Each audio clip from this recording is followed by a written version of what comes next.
Nablus is steeped in over 5,000 years of history, during which it has been the focal point for political, social and economic activity. Nablus takes its name from the Greek Flavia Neapolis, a city built in the year 2000 in the Common Era, near to the biblical city of Shechem.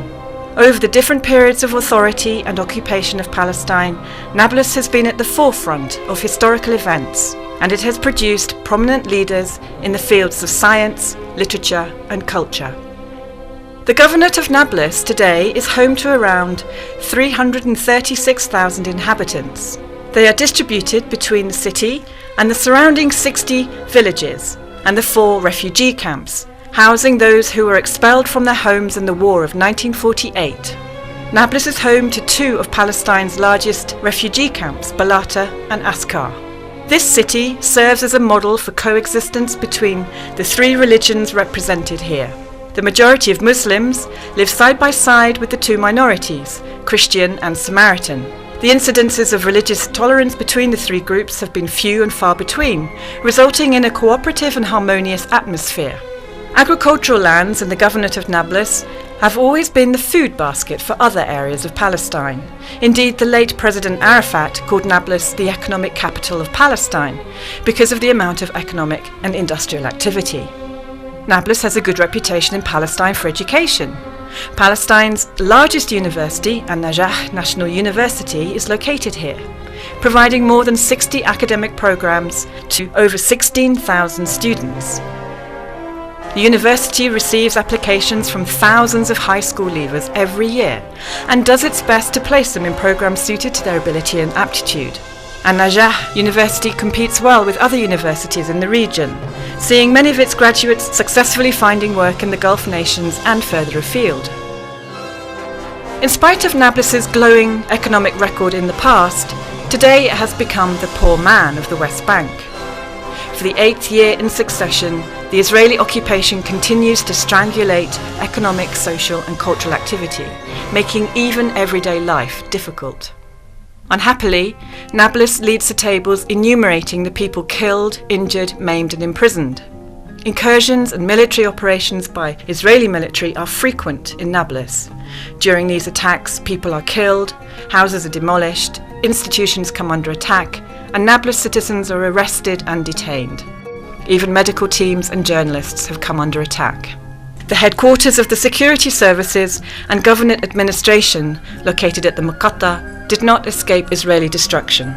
The buildings and their contents, including all records, were lost when in 2006 the place was shelled and razed to the ground.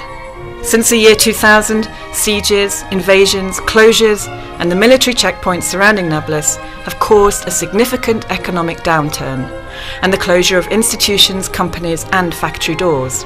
Unemployment is increasing and the estimated daily loss in trading as a result of the blockade of Nablus is $1.2 million. The Israeli authorities grant permits to traders and companies to enter Israel on business to only 30% of applicants.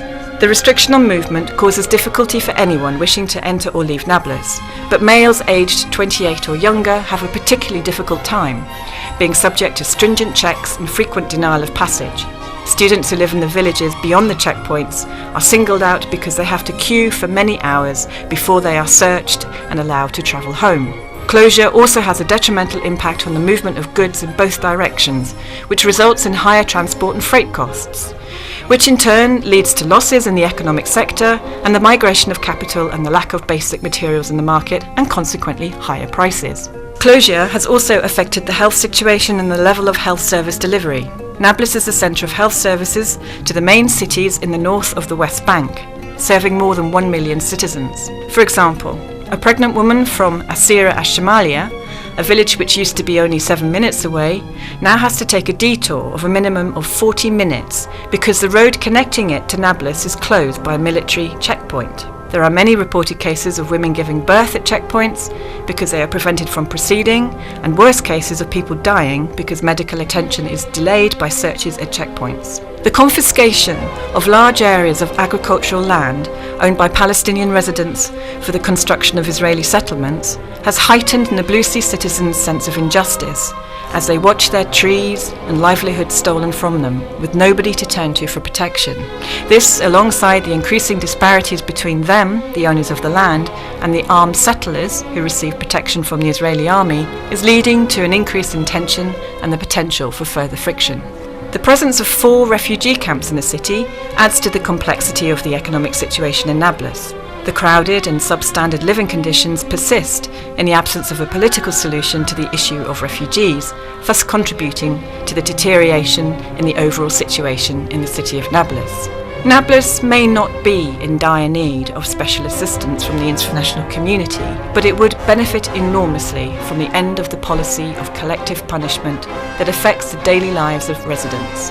The immediate lifting of the siege and the checkpoints would achieve this and would rekindle the dying spirit of its citizens who eagerly aspire for freedom and peace.